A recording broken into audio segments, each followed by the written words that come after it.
Hello, welcome to my channel, Bow and Arrow Tarot. Today we're going to get right into the weekly reading for the sign of Taurus.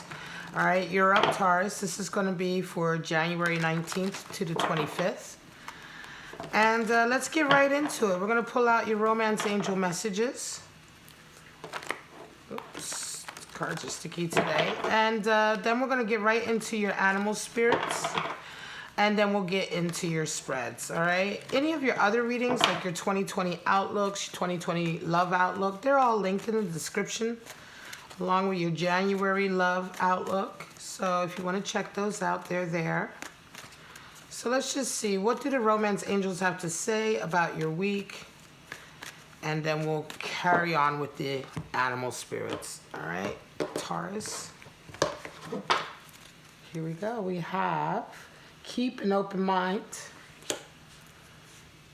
Children, factoring into your relationships. And reconciliation. All right, so reconciliation came out also for Aries.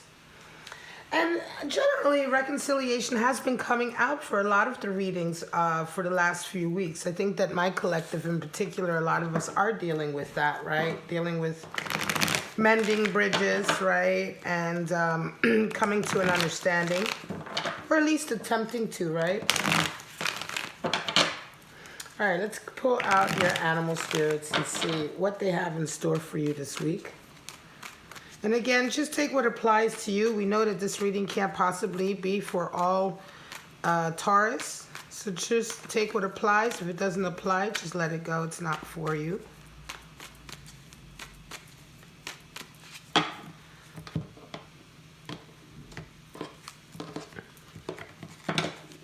All right, we have the hyena, fire energy.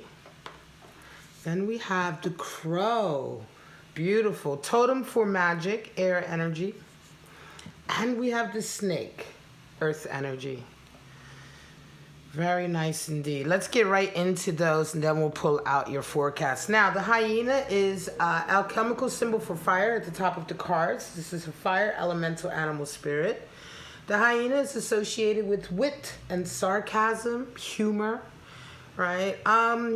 It's also associated with sort of hiding insecurities and hiding disappointments of unfulfilled ambition. This is generally somebody who uses humor, you know, to sort of cover up a lot of pain, the pain that they have of having not really fulfilled themselves specifically or fulfilled an ambition of themselves. They feel as though they're coming up short or as if they're a bit inadequate, right? This can be a sense of lowered self-esteem and self-confidence. And so this type of individual, though, tends to use humor and laughing and sarcasm to sort of cover that up.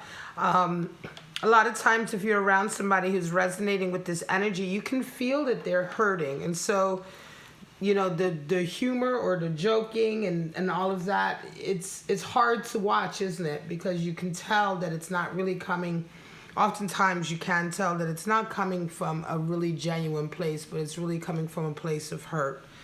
And of course, you know, the way to deal with that is to face up to it rather than sort of trying to hide behind, you know, the brave face of humor.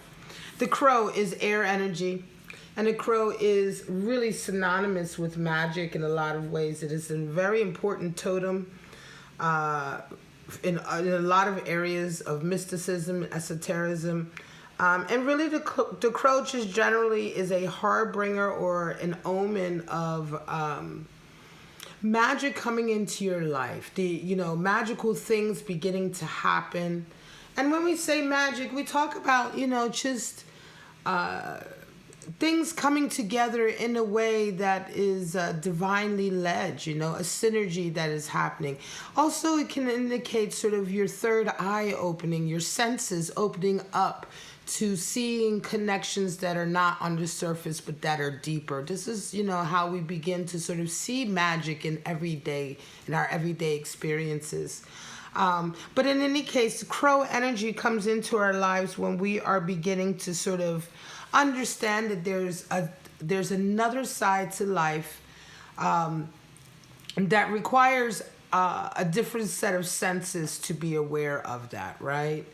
You know, hearing things in a different way, seeing things in a different way. It can also indicate that there are omens coming in. So it could very well be that, for instance, if you're walking around and you happen to see something like just a sign, or you hear a song or something like that, and there's a message there, and you can see that there is a message there. You know, this is what omens are. And you begin to be much more aware of that. So this is certainly an increasing of awareness of the magical sort of connections in our life.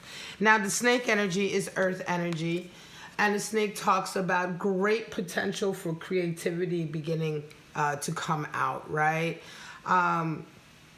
This is an ability this is when an ability comes into your life. You may have always had the ability, but because this is an earth elemental spirit, animal spirit, it's sort of the practical side of expressing yourself creatively, right? So perhaps for some of you, you are just now beginning to open up to sort of a particular art form, right? You may be finding that you have a talent for drawing, you have a talent for music, you have a talent for coming up with creative solutions, right? The snake really indicates a high level of potential.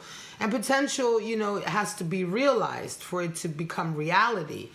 And now you're starting to see that, right? So for some of you, you're starting to see this wellspring of potential creativity that you have within you that perhaps up until now you weren't so aware of, Taurus, right?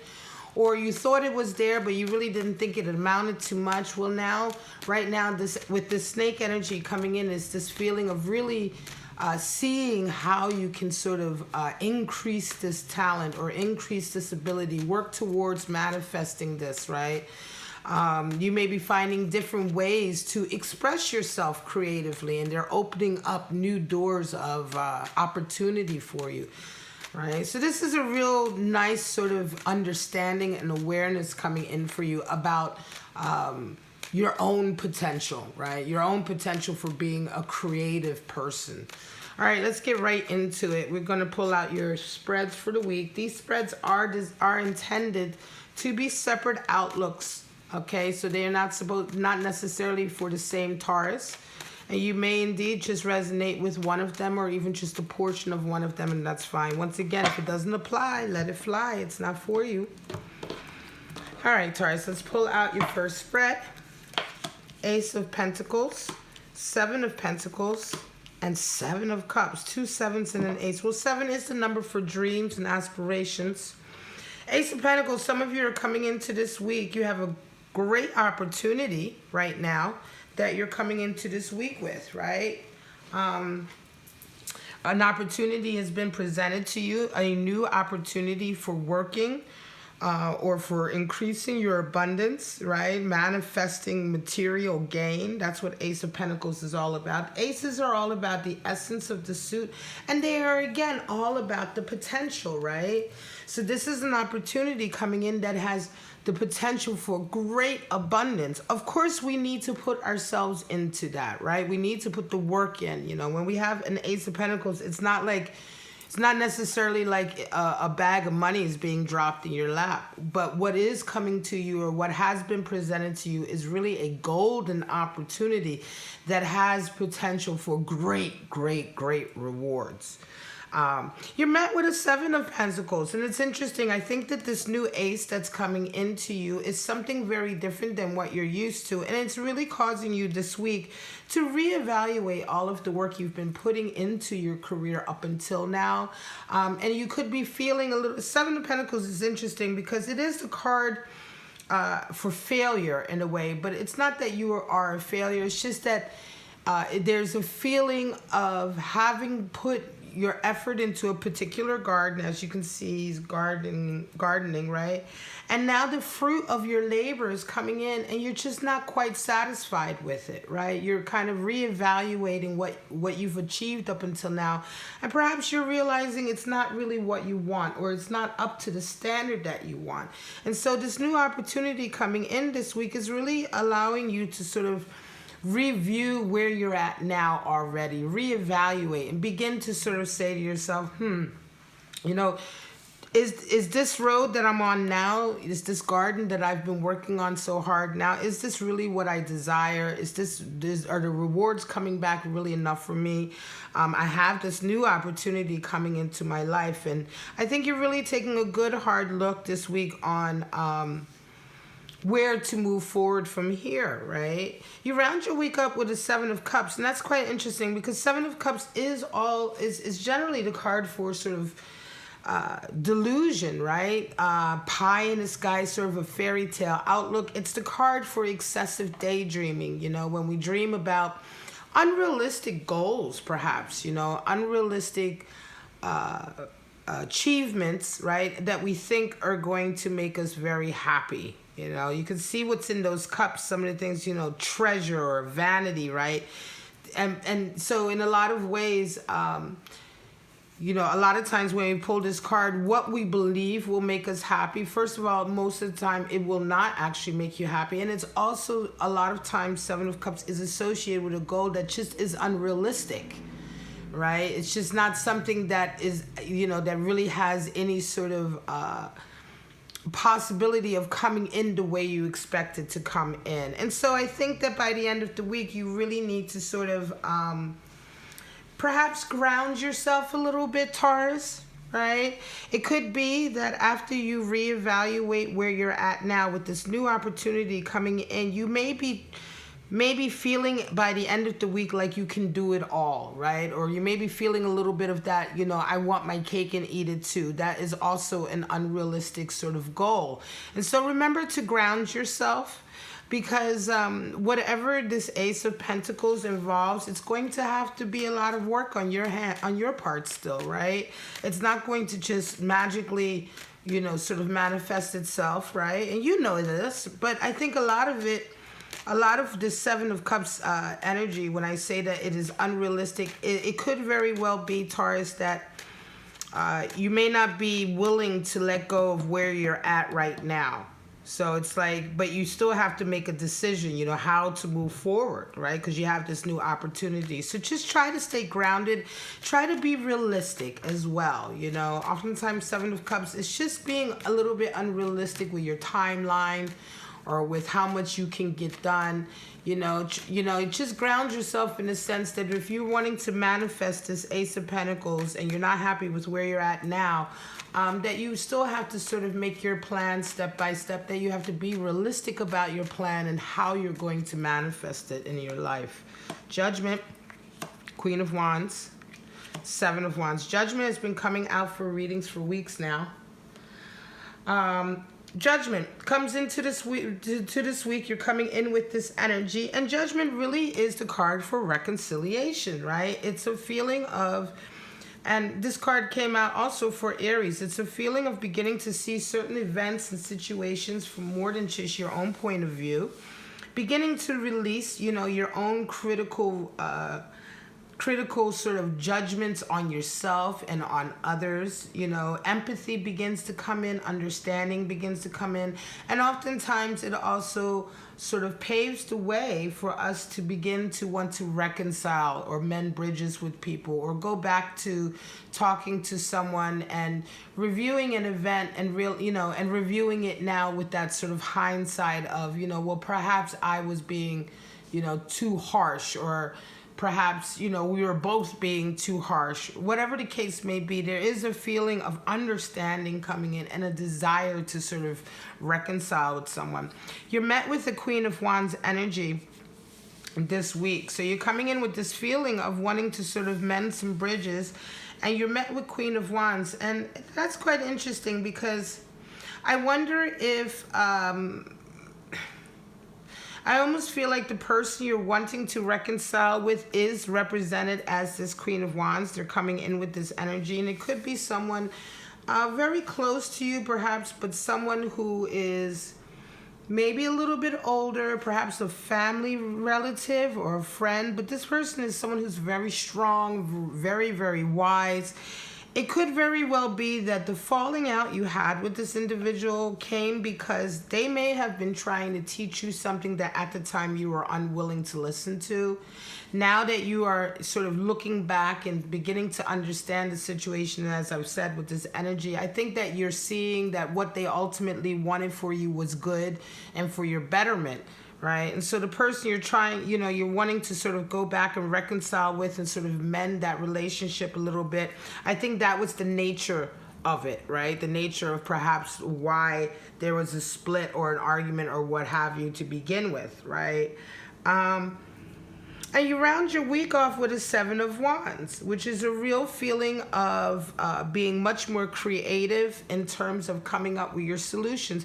I believe that this reconciliation will go quite well, but they're going to remain stern with you, right? So just as they were with you in the past, and perhaps at that time you weren't able to receive it, they're still going to remain, that's who they are if they're represented with Queen of Wands. So they're still going to give you that kind of hard talk, they're still, and I think they're going to be open to reconciliation, but at the same time they're going to still kind of carry on with the same advice they were giving you before, right? So it may still be hard to hear what they have to say, but I think that this time you understand where it's coming from. I think you're going to be more open to it. It's going to give you a lot of strength and courage because Seven of Wands is the card for valor. And I think this time when you come back and speak to your Queen of Wands individual, you are, instead of reacting the way perhaps you had in the past, now that you've grown and understood some things, right? Understanding has come in.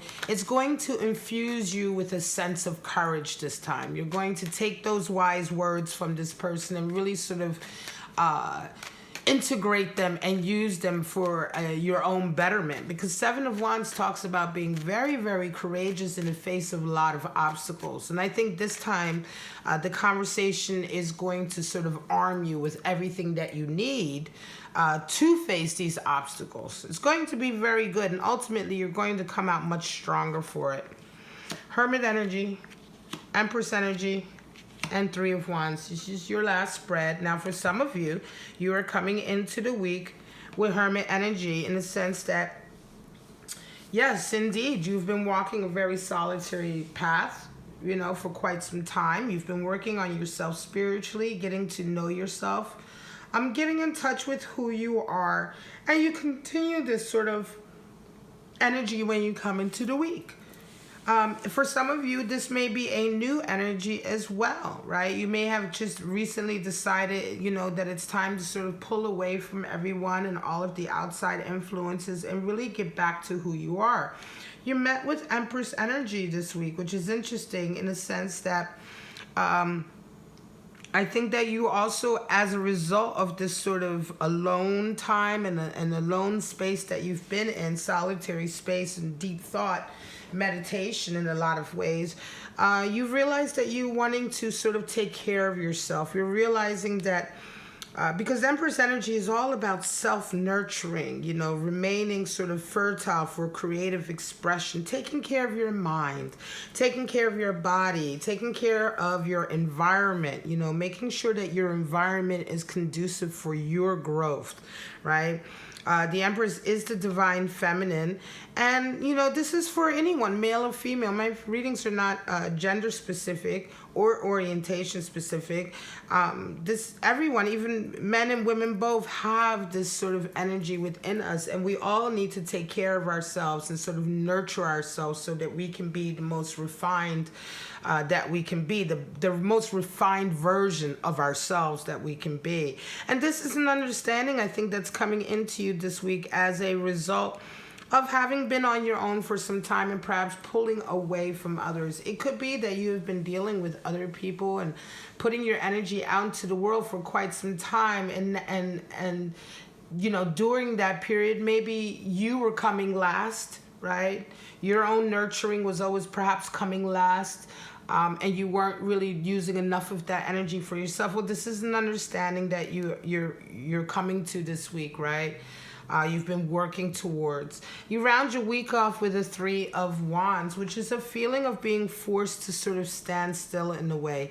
And it's interesting. I think that this new sense of self-nurturing and really sort of taking care of yourself with a high degree of love, right? It's going to really fill you with a lot of energy to sort of move forward, right? It's like, okay, I'm starting to take care of myself. Now I want to get out into the world. You know, you may be feeling as a result of this ready to sort of come out of this hermit energy a little bit and sort of express yourself more in the world. However, it's going to be a feeling of sort of being forced to stand still, because 3 of Wands is the card for virtue, and patience is a virtue.